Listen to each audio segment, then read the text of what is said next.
Hello, everyone. Welcome. I'm so glad that you are here for our last presentation of the season, our last parent chat. It's always kind of a sad ending, like to say, okay, we're like done for the year.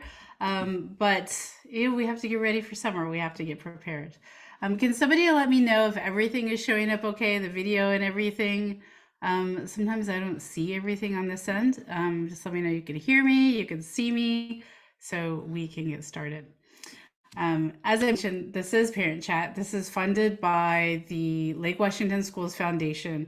And we are so thrilled to be able to have Parent Chat ongoing. We just had a conversation the other day. Are we going to do this next year too? We're going to do this next year. So before you leave today, if you can put in the chat box different topics that you think we really need to cover, I would love to hear that. We are always looking for suggestions as I'm preparing for the next season of Parent Chat. For those of you who have not attended before, I'm Coach Sherry. I'm the founder of a company called TeenWise, but I'm here today as a volunteer for the Balance in Mind. And this is a group that was created to help bring mental health resources to the parents in our community, because we were realizing that with all of the stuff that's going on with our kids, we need to be part of the mix of learning and figuring out how to best support our kids. So that's why I'm here tonight with you. We're going to be talking about communication, which is obviously key to supporting your kid. No matter what they're going through, we have to be able to communicate with them. So let me pull up my slides and share those, and then we will get started. Let me make sure I'm pulling up the right one. Here we go. So calm communication.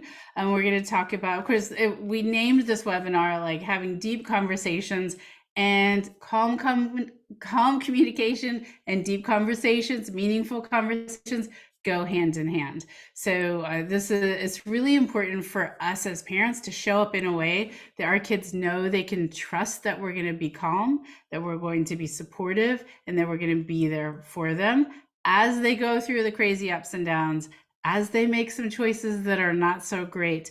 We have to make sure that we are calm and ready for anything that comes our way. So we're going to talk about some basic ideas, and then we're going to talk about some specifics so that you walk away today with some really concrete ideas of how to foster calm communication in your home. I really love to have more interactive. So if you have questions, feel free to put those in the Q&A box. If you have comments or thoughts that come up, feel free to put those in the chat box, and I will be watching those. June is here also supporting, and she'll be watching as well. Normally, for those of you who attend, I'm the facilitator, not the presenter. So today I'm kind of doing both. So we will be watching those together though. All right, so let's get started.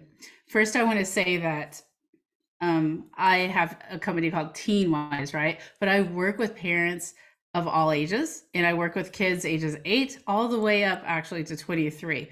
So if your child isn't a teen, don't worry, this stuff is still very relevant.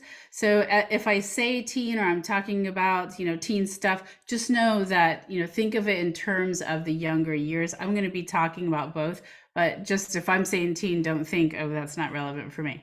And if you're here and you don't have teens yet, just know that some of this stuff we're talking about is going to prepare you. A lot of times when I'm talking to parents of teens, they'll say afterwards, I wish I would have known this earlier. So if you have those younger kiddos, you're in the right space. First thing I want to ask of all of you is to either close your eyes or look down at the ground. I'm going to have you visualize something that's going to get you in the right mind space here. I want you to think about when you were about 12. If you have younger kids, you can think of yourself in those younger years. Whatever works for you, I want you to kind of get in the space of where your kids are, but I want you to think of yourself. So think about yourself when you were like 12 years old, whatever age you're choosing, and think about what you were wearing. What was your like favorite go-to outfit? Now add to that picture your parents or your guardians.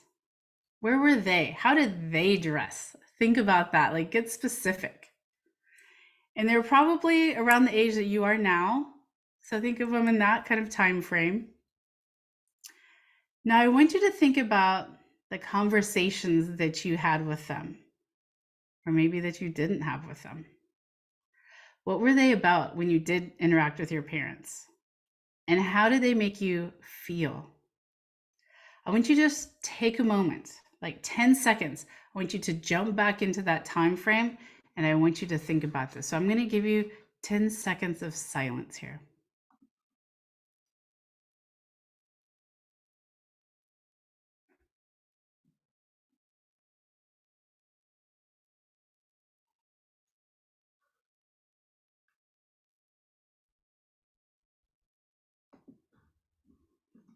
Okay, for some of you, you might have had some fond, warm, fuzzy memories pop up. For others, you might have had some not so great memories pop up, maybe some more negative interactions. Um, when you're interacting with your kids, what I want you to think about is what you were just visualizing, what you remember those interactions were like. Now I want you to think about, what did you need in those moments, in those times? What was it? Did you feel scared and alone sometimes? Did you feel isolated?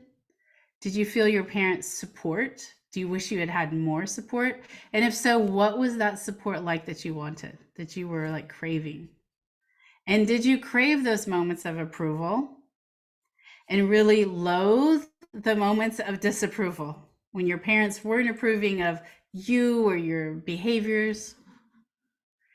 And then moving forward, remember this moment, what you're thinking about now. If you're having a difficult time making choices as a parent, close your eyes. Think back to you at that age and what did you need?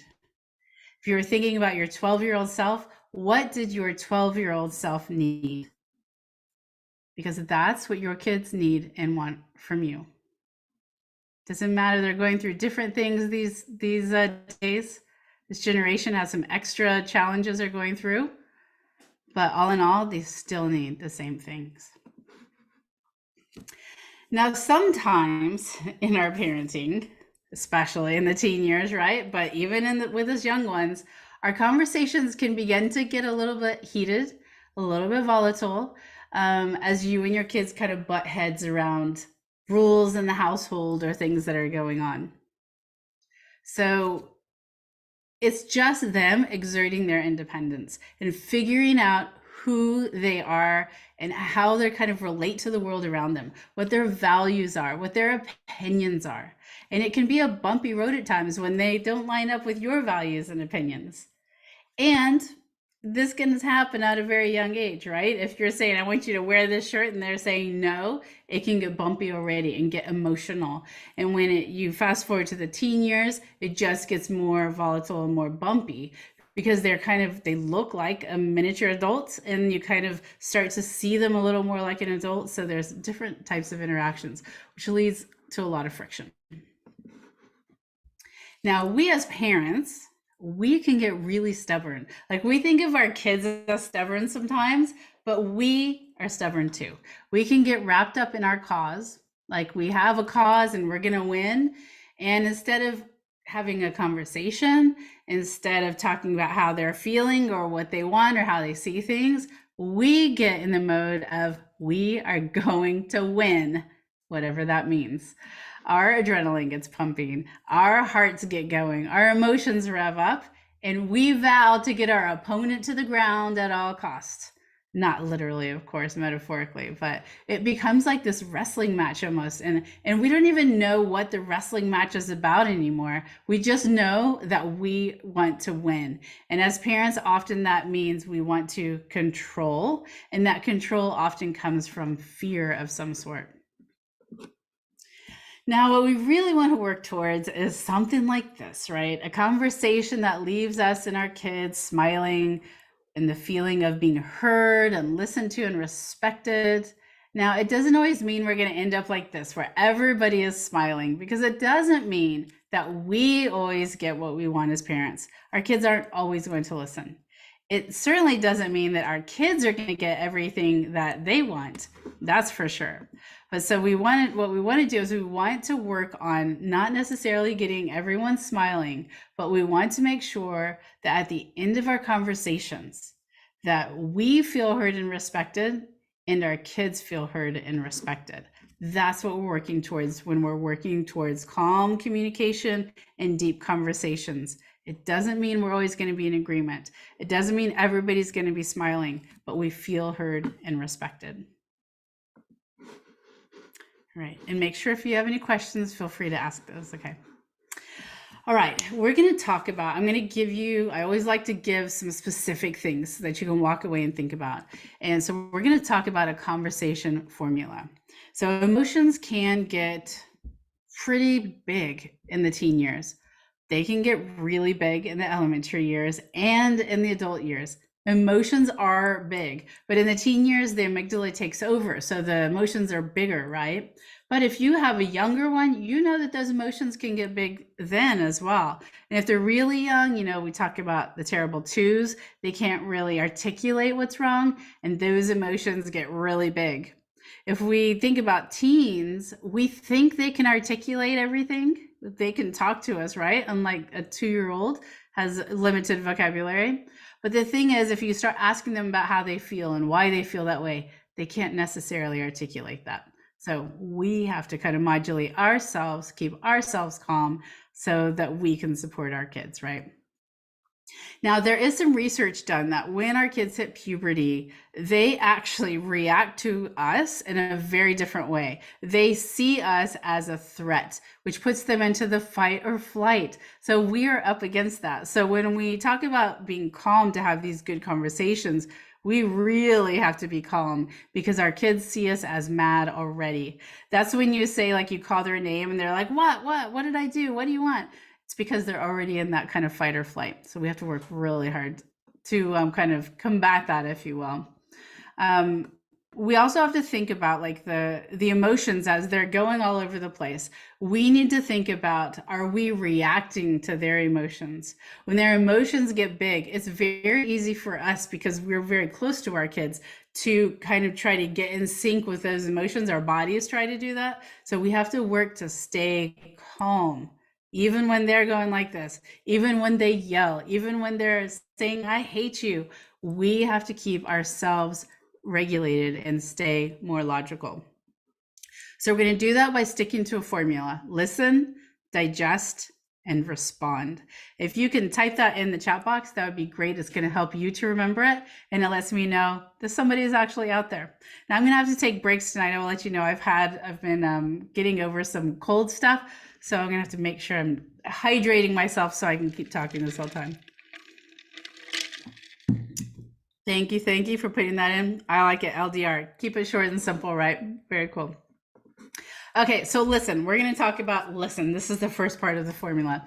And if you've ever heard me talking about conversations with kids, teens, you know that this is a really big thing I talk about a lot. And this is the most important. So if you can't remember digest and respond, just remember listen. Just take that from tonight, and it's going to take you leaps and bounds further in having these calm conversations with your kids. So there really is a big difference between listening and hearing. So it's very important that we talk about listening to our kids. We can hear noises all day long. If you stop and listen for a moment, there's things around you in your room right now that you're not aware of the sounds. They're just happening. Your brain's not interpreting them. It might be the humming of a fan, or it might be a dog barking outside. You're not actively listening to those. They're just happening and coming into your brain. So when we're listening to our kids, we need to be actively listening, not just like having them over here chattering to the side. We want to actually engage and listen. So one of the things to consider is, what are the distractions that are in the way of you listening to your kids? These are the same distractions that are in the way of your kids listening to you, and you probably have some extras in there too. So I want you to pop into the chat box some things in your life that are distractors when you're trying to listen to your kids. Electronics should definitely be in there somewhere, right? Might be computer, might be phone, might be just music in general. TV, other kids, yes, absolutely. Other kids is a big one. That is really hard when you have more than one child that is vying for your attention, right? Especially if it's after school hours, right? Lots of stuff is going on. How do you make time to listen to one child when you've got others? And what I would recommend you do, if there's one child talking and someone comes up, say, look at them and say, just 1 second, I'm listening to Tony. Or just 1 second, I'm listening to Sheila. Because what it says to that person you're listening to, you are really important and I am concentrating on you. And what it also shows this other child who wants your attention, I'm going to come back to you. So you can say, just 1 minute, I'll talk to you in a minute. And, we can't control the reactions of our kids, but we're showing them a pattern and we're showing them that it's important to listen to people. All right. To-do list, that is a big one, such a big one. And the to-do list is one of those that even if you're not doing that to-do list, it's running through your mind. If your kid is telling you something, you're like, oh, but I've got to do this and this and this and this, then you're not listening, right? And this is no judgment, by the way. We all are up against this, right? So we have to be very purposeful when it's time to listen. Work situations, yes, definitely. The clock, dinner plans, my own thoughts. Yes, my own thoughts. That's such a good one. And your own thoughts often come in, whether it's about a to-do list or situations. Sometimes the thoughts are about what your child is saying. And those thoughts that can come in are about, what do I need to say? What do I need to do? So if you can postpone figuring out what your response is and just listen, it's going to change things for you. And you're going to be able to listen not just to their words, you're going to be able to listen to their emotions, notice their body language better. So you get the whole picture instead of just the words. So there was this article that I read.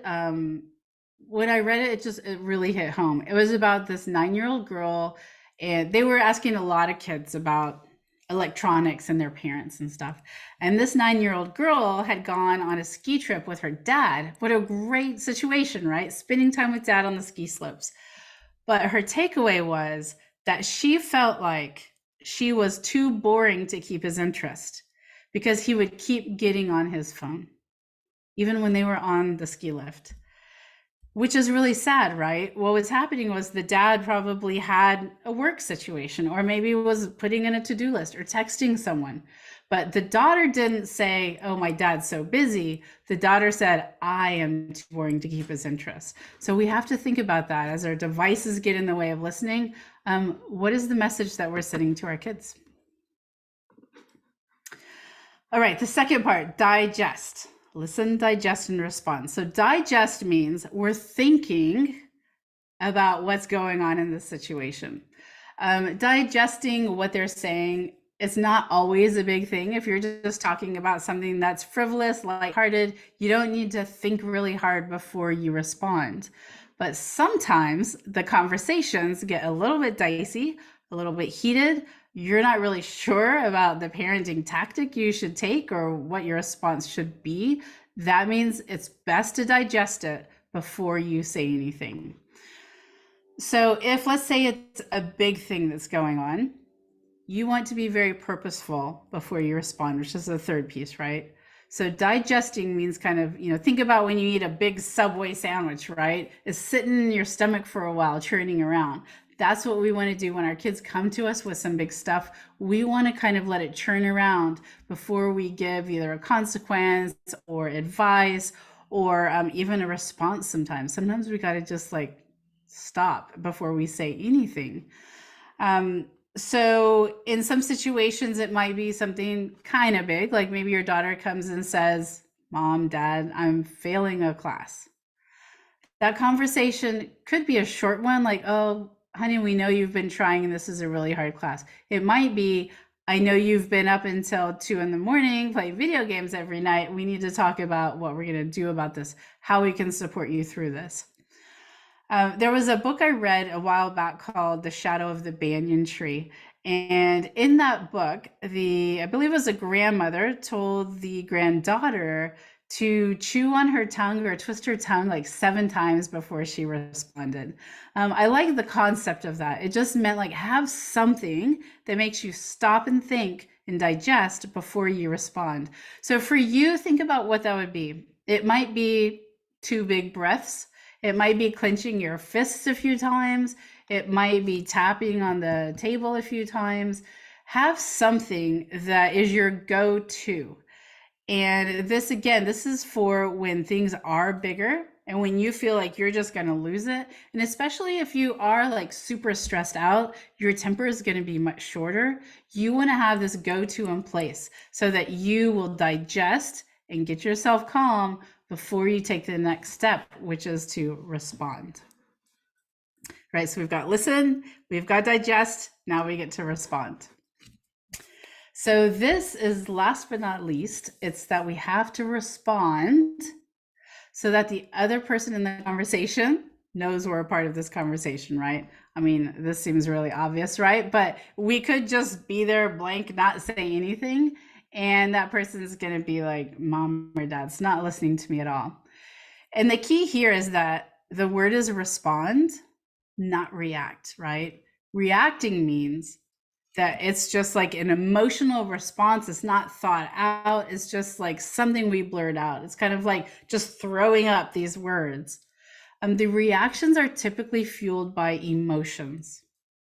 And when we yell, what is behind that yelling? It's the emotion, right? Usually frustration, feeling ignored, feeling not listened to. That's when we yell.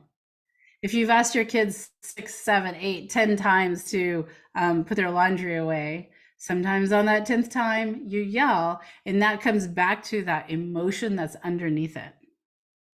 So we have to kind of think about, we want to respond, and we want to be fairly consistent that we're responding, not reacting when our kids come to us, because then they learn to trust that mom and dad are safe people to go to. Mom and dad are not going to explode. Mom and dad are going to be calm and supportive. No matter what craziness I've gotten myself into, they are going to be calm. So that's why we have to work really hard to respond and not react.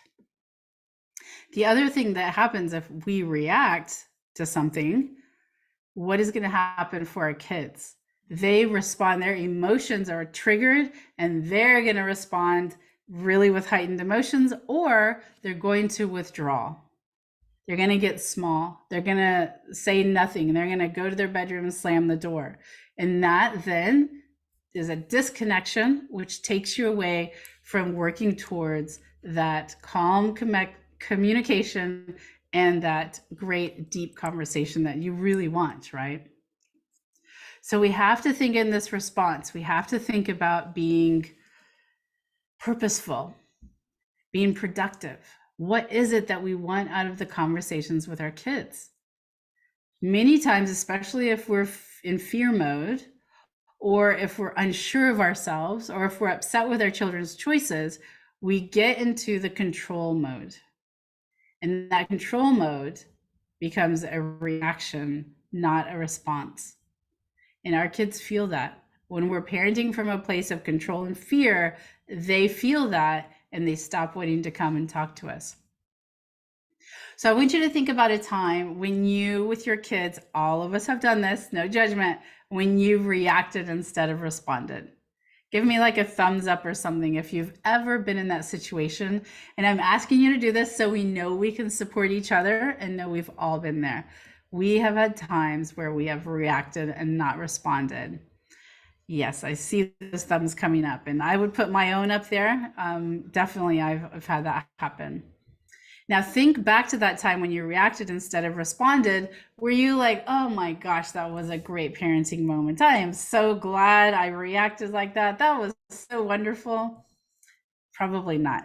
Usually when we react instead of respond, we have that after effect of, oh, I feel like I didn't handle that well, or we really go down the path of judging ourselves and like, oh, I'm a horrible parent. I'm never going to get this right. You know, all those spiraling inner critic things can be popped up. But so what I want you to remember as we're talking about these things, it's not about judgment, it's about awareness and about getting some new tools so we can do things in a different way, right? All right. Okay, listen, digest, respond. Okay, now one thing I wanted to bring up today, it's the next concept here we're going to go into is based on a book called Super Communicators. And one of the things that we as parents often do is we have a conversation that's different than the conversation our kid is having. And Super Communicators was not a parent teen book, but it is something that is relevant to any conversation in your life that you're having. We have to make sure we're having the same conversation, the same type of conversation that the other person is having. This is usable not just as a parent, whoever you're talking to, whether it's at work, whether it's a teacher you're conversing with, whether it's your spouse or a friend, we need to keep this in mind. So I want to go through these 3 types and talk about this from a parenting point of view. What conversation are we typically having when our kids are having a different one? So the first type of conversation is the to-do conversation, the practical conversation. When your kid comes to you and they've had a tough day, maybe they've had friendship issues, maybe they failed a test, they're coming to you to talk about it in one way. And us as parents, we often go straight to the practical side of it. If our kid comes and says, I'm failing a class, what do? Talk about, do you need a tutor? Do you want me to help you? We talk about the to-do, the practical. And that's part of what we have to talk about with our kids, but it's typically not the first type of conversation that they're coming to you for. So think about this also. If somebody like a spouse maybe comes to you, tells you about their work was a crappy work day, and you start talking about, who are you going to talk to? Can you tell your boss? How are you going to fix it? They're like, I just want to tell you about my bad day. But you're in to-do practical mode. So what it does is you think, I'm helping, I'm being great, I'm giving advice. It's a disconnect because you're having different conversations. It's like you're in one room and the person you're talking to is the other. So we have to tune into what type of conversation they're having. The second type is the feeling conversation. How are you? How is the person that is coming to you and talking to you? This is quite often with teens, especially, and with little kids. This is the conversation they're coming to you for. There's emotions involved. So they need to talk it out because they're not feeling great about what just went down, no matter what it is. So if it's the emotional conversation they're having, we get to listen. We get to let them vent. We don't have to talk about fixing it. We don't have to talk about what steps they're going to take. We listen and let them get through the emotional piece of it. Then we might hop back over to the to-do, the practical side. Now, the third type of conversation, and this is another piece that is very much involved when we are supporting our kids. It's the, who are they? How do they fit into the world? Are they an academic scholar? Are they a good friend? Are they an athlete? Are they a good daughter or a good son? Are they responsible? Are they likable? All of these things come out in conversations that they bring to you. So that's why you have to be careful when you're listening and you're digesting and responding. Remember that you are also helping to develop their identity.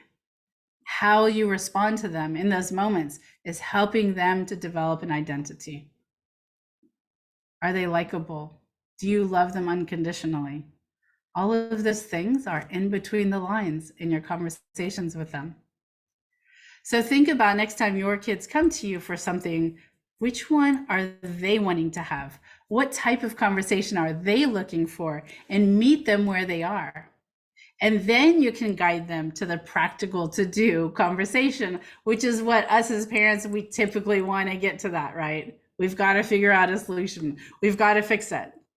And when you do get to that conversation, the to-do, the practical one, make sure you're taking them along for the ride on the problem solving. They should help to solve their own problems, to come up with solutions. You can guide them to that space, but when you do that, you are doing such a good thing for their identity. and you are helping them to learn how to problem solve for the future. Okay, is this resonating with everyone? I hope this is feeling like it's practical. I really want you all to, feel like this is something that is useful. Walk away from this into the summer, having some other tools as you get to spend more time with your kids, to be able to have these great conversations. All right, conversation tools. Again, we're going to get into some other really specifics here. Okay, the tools. Let's talk about these. One of the things that you can do to keep the lines of communication open is to ask questions. Now, this one, while it seems easy, is actually really hard. You don't want to have questions in interrogation style, meaning if they come home from school, you don't just say like, who'd you sit with at lunch? How did it go? How was the test? You don't want to do that. They need time to decompress, just like you do when you walk in the front door. So it's not interrogation style. And the other thing that's really great is to not ask super personal questions at first anyway, because sometimes kids don't want to talk about themselves. So ask some questions that are much more general, a little less personal. Like, you can ask, how was your day today? That's a little broad, and most kids don't really even know how to answer that. But you can say like, what did you have for lunch? That's not super personal unless you're judgmental or you've been on their case about eating, and that's a whole different thing. But something very simple, right? Also ask about current events, things that you know that they know about and that maybe they're curious about. Again, it's not personal, so you're just having conversation, words flowing back and forth. That's not about anything that you want from them or that you expect from them. You're not trying to get them to do something. It's just a conversation. And you can also hear their opinions, see how they're seeing the world, which is very exciting and also very scary sometimes, but you want to know how they're thinking about things. Especially if you have kids who are on the internet, who are on social media, you do not necessarily know everything that they're seeing or hearing or reading. So it's great to have these kind of generalized conversations. Now, the other thing that's important, if you have a kid who doesn't talk a lot, the kid who's like, I don't know, today was fine, it was great, you can't get anything out of them, I have a super weapon for you. What you're going to do is you're going to research things that they like, the things that they are passionate about, that they love, and that's going to start conversations. When my daughter was younger, she loved Justin Bieber. I mean, he's okay. I like his music. There's good, bad, whatever. But what I would do is I would go and research what he was up to. And as some of you probably know, he was up to no good sometimes. He was up to, making great music sometimes. But it gave us conversations to have. What was the latest thing that he had done? Or what was the biggest song that he had just released? So for you, it might be something like Fortnite. It might be Minecraft. It might be Taylor Swift. It might be the robotics club. But do this when you bring it up to your children, the things that they love, do it without judgment. I know there's stuff that they do that you're not excited about. Maybe it's singer-songwriters that their music is not so great. It might be that they spend tons of time on video games and you're not on board with that. But get excited about that with them and have them be the expert, because when they get to be the expert, that is really exciting for them. Builds up their confidence, their self-esteem, and you get to have this great conversation and connect with them. I'd love to know in the chat box, what are the things that your kids are into? Maybe you're not into them, but maybe you are. Is it basketball? Is it Pokemon cards? Is it TikTok influencer? Oh my gosh, that's a hard one to get behind, but even that can be a great way to connect. One second, I'm just going to look at the comments here. Any tips to know which kind of conversation the kid is trying to do? That's a good question. You really have to listen, right? That first part of it, listen, digest, respond. When you listen, you can kind of get a feel for where they're going. If you're not sure and you're going into the practical and they're saying no to everything you're saying, that's a good indicator that's not the conversation they're having. If you start talking about emotions and all of that, and they're like, then maybe that's not the conversation that they want. So there's no checkbox to say, oh, now I know they're doing this. And you just have to really listen, digest, and figure that out. All right. Someone's asking about what do you do as parents if your teen is found with vape? That is a whole big one. I will get to that. Don't let me forget to answer that one. Disney and Taylor Swift, Fortnite 24/7, volleyball, Pokemon, Roblox, tennis, SCP, Minecraft, YouTube gamers, video game, basketball, makeup, singers, music, Olivia Rodrigo. So many great things, right? Like some of these, I know they might be like, oh my gosh, there's too much of it. But you guys have some great things you can start a conversation with. Video games, ask them if they'll teach you how to play a video game. Make them the expert. Okay, next thing is casual. Keep it casual, especially if you're going to have some big conversations. If you're going to have a conversation about sex, which none of us really want to have that, but sometimes we got to talk about these things, right? You don't want to say to them, we're going to meet at 6 o'clock on Friday in the living room, talk about sex. You will not find them anywhere. They are going to be nowhere to be found if you're announcing there's this meeting. The other thing, even if you're just saying, hey, we're going to have a meeting, come meet me, let's have a chat, 6 o'clock on Friday, they're going to be going through their minds, spiraling, what is this conversation about? So you don't want to do that. It's going to scare them. So what you do instead is capture a moment, a very casual moment to talk about things. This can be when you're walking the dog, can be having dinner, driving down the road.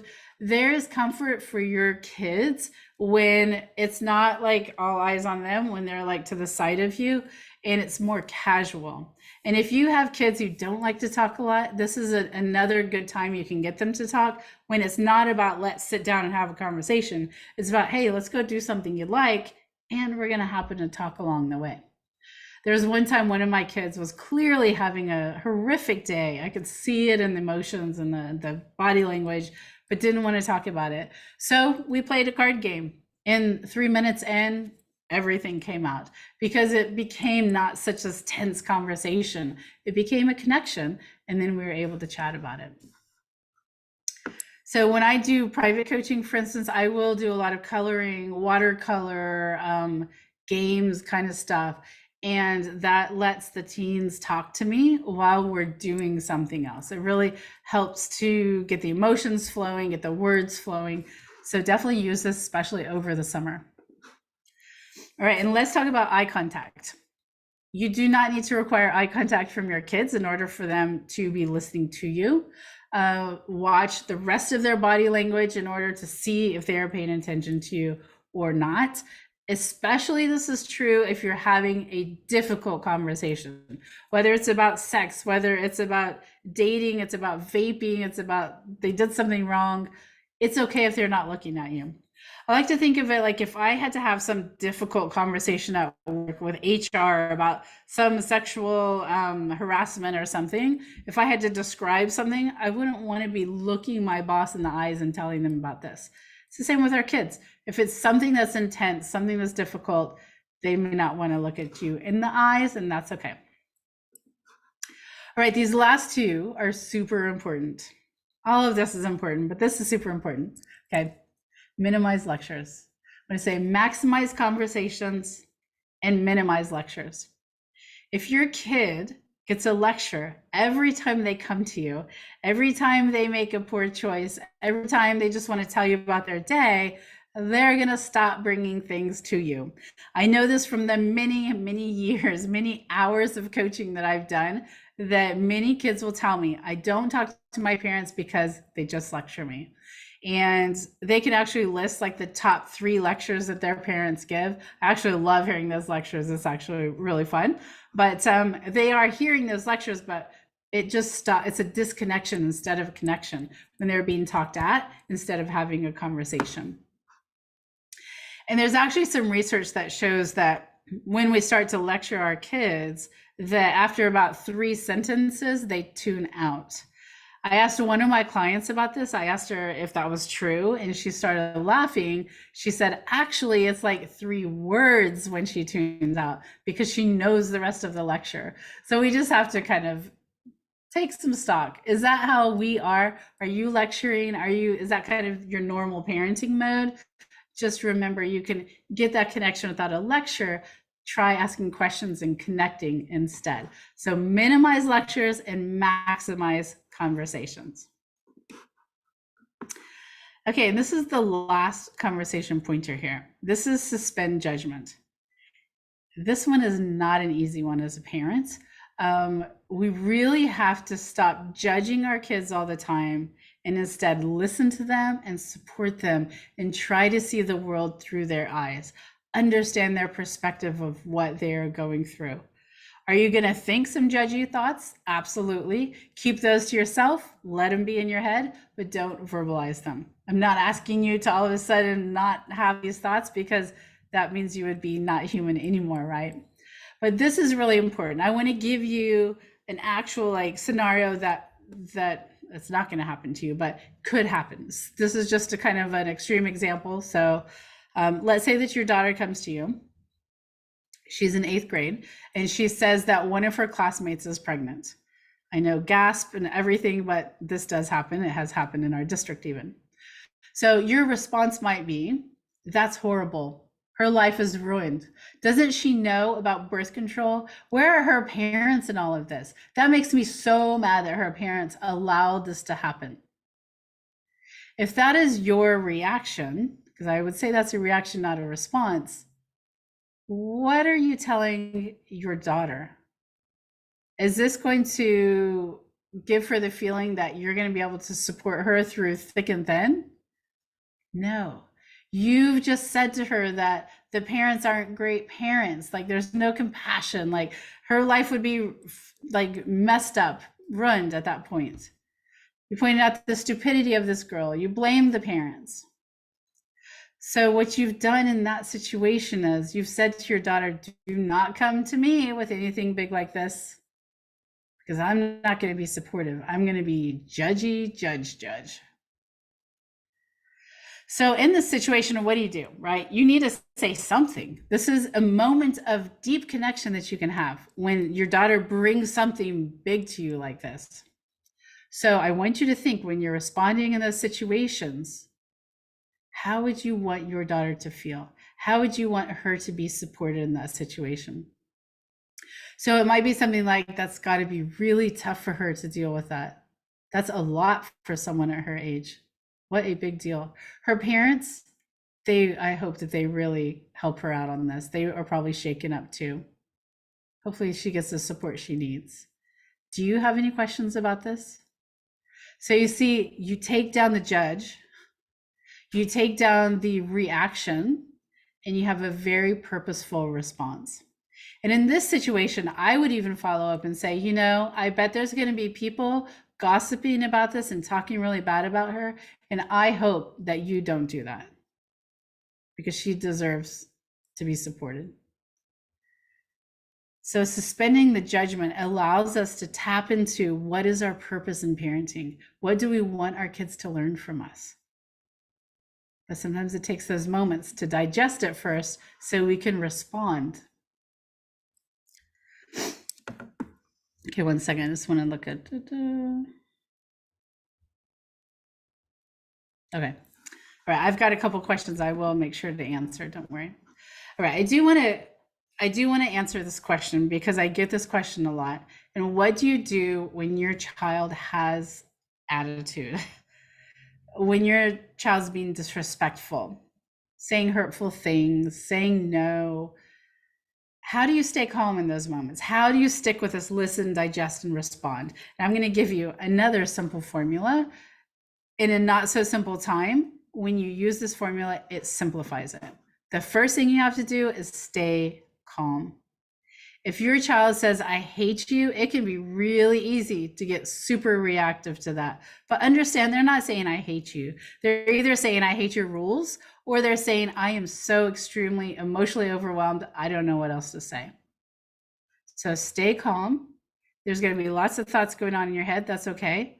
Do whatever that thing is that you've decided to do, whether it's clench your fist a few times, take a few deep breaths, but you're going to stay calm. The next thing you're going to do is respond. It is important to role model that when someone treats you disrespectfully, that you stand your ground and you set a boundary. So you say something very short and sweet, like, I don't deserve to be spoken to like that. And you could say something like, that really hurt my feelings, or it seems like you're really upset right now. So something that's a response, but it is very measured and it's very calm. What would we naturally want to say if our kid yells at us and is disrespectful? Go to your room. You can't talk to me like that. You start to yell. You start to be disrespectful. That's not what we want to role model for our kids. So you want to stay calm and set the rules for how you're going to be treated, and then move on. So don't hold a grudge all day. Don't stop talking to your kids. Don't overreact. Don't tell them, okay, I'm taking your phone now. I'm taking all of your devices. Okay, like you can't have anything. You can't see any friends for 6 weeks. Don't do that in those moments. If you want to have a consequence, that's absolutely fine, but you're going to do it later when you're calm, when they're calm, and you're going to do it in a very collaborative way with the conversation. Go back around to that behavior. A lot of times when our kids are in an emotionally heightened state and they say things that are not so respectful, they know they messed up. They just don't know how to dig themselves out of that hole. So if we come to them in a very calm way to talk about it later, oftentimes we'll get a sincere apology.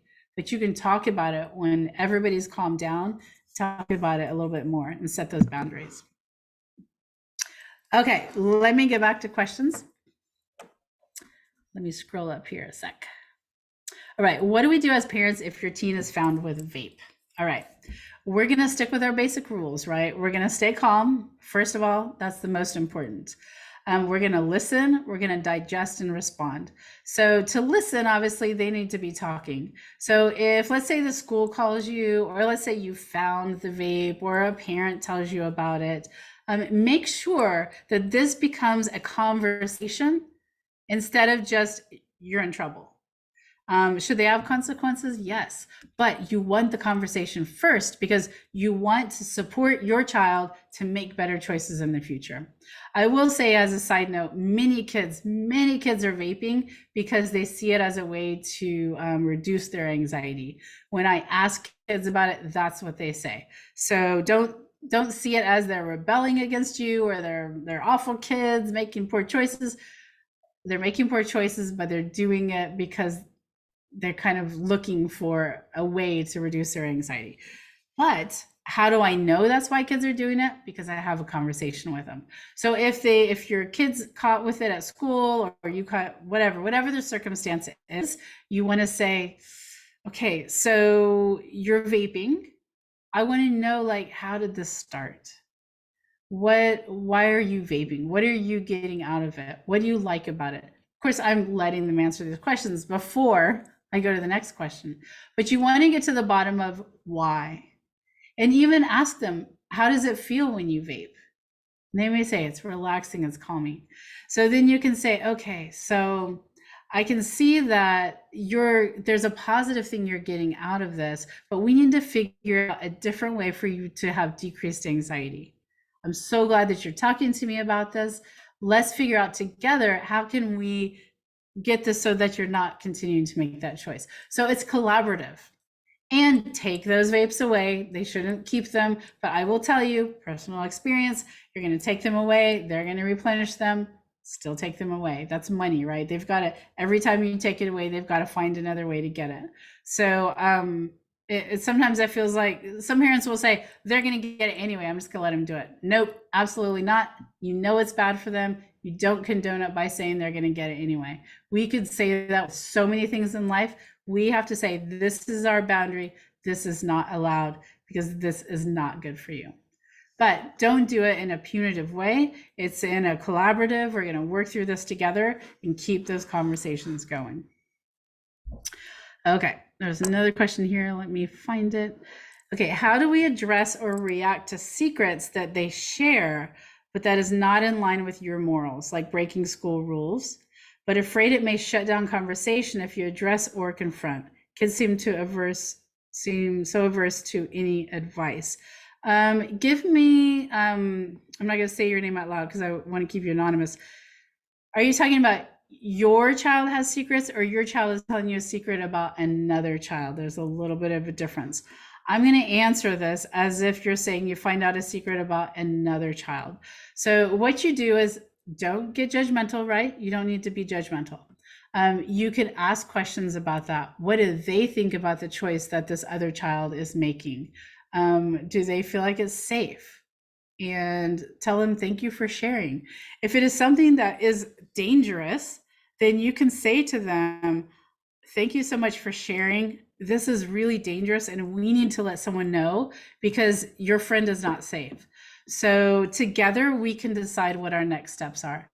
So it's not this, oh, you shared it with me, so I'm never going to tell anybody.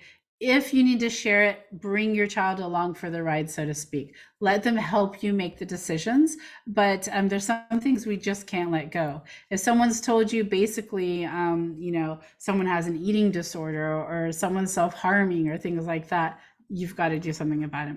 Okay, follow-up is, my child had a secret about themselves, harmless, but still not right. Okay, yeah. So if they tell you a secret about themselves and you're kind of like, I don't agree with this, have that conversation. And you have to think about if you don't agree with them, that's okay. We're not going to agree with everything our kids do. If it is against your morals, your values, you have to decide. It's a very tricky situation. You could say, absolutely, I am against what you are telling me, and that is not okay. If it is about their character, you're going to disconnect them in a very, very big way. So sometimes we have to think about if it's not something that's harmful, it's just something that maybe you weren't raised like believing this, or it wasn't something that you did and when you were raised, we have to consider, listen, digest, and respond on that. Is your response going to alienate your child? You can tell your values and your morals, but you have to really think about how that aligns with the child that is in front of you and what that means for your relationship and for their identity and for their future and your future as a family. So you have to really consider those things. I hope that answers that okay. All right, we are almost out of time. Any other questions, you can pop them in the Q&A or you can put them in the chat box for me too. All right, not quite hopping off yet, but I just want to ask while we're all still here, if you can put something in the chat box that is something that you can take from tonight and do in your home. What can you change up perhaps? Or maybe it just solidifies something that you're already doing. Maybe tell me a way that you're going to listen in a bit different way or ask questions in a different way. Something that stood out. That's helpful for me as we kind of wind up, knowing that we're on the same page and know if there's anything I need to add. So I would say, remember, like as you're making your parenting choices, think about the very first thing that we did today together. And that was to stop and reflect on what we needed as kids. No matter what age, what did we need? And if you have a 6-year-old, stop and think about your 6-year-old self. You have a 12-year-old, think about your 12-year-old self. This is my a picture of me as 12-year-old. As a 12-year-old, I was into softball. And there was lots of things that I needed. I needed that support. I needed to feel unconditionally loved. I needed to feel listened to. And so for you, I want you to think like of your purpose in parenting, jump back to what you needed. And that's going to really help you to make choices. And we're not perfect, right? You're going to have moments where you react, moments where you yell or say something that's not so great. That's okay because you're human. You're going to go back and you're going to role model how to apologize. You're going to show them what it looks like when you react. This isn't the way I want to parent. I'm so sorry.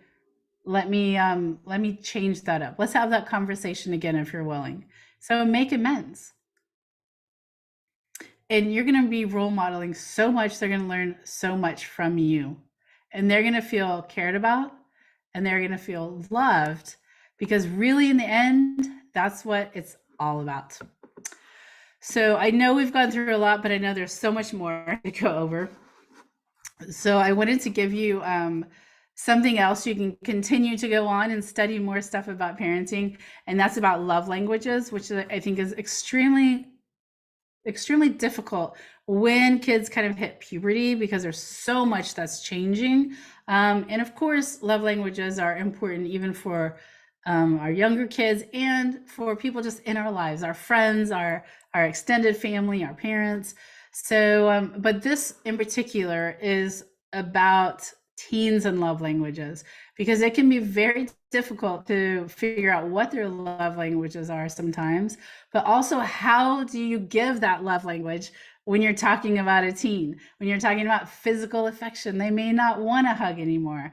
If you're talking about a gift, that gets a little bit more dicey. Acts of service, there's some ideas in here about why they're kind of pushing those gifts away, but also how you deliver those gifts to teens. So you can pop on and do that as well.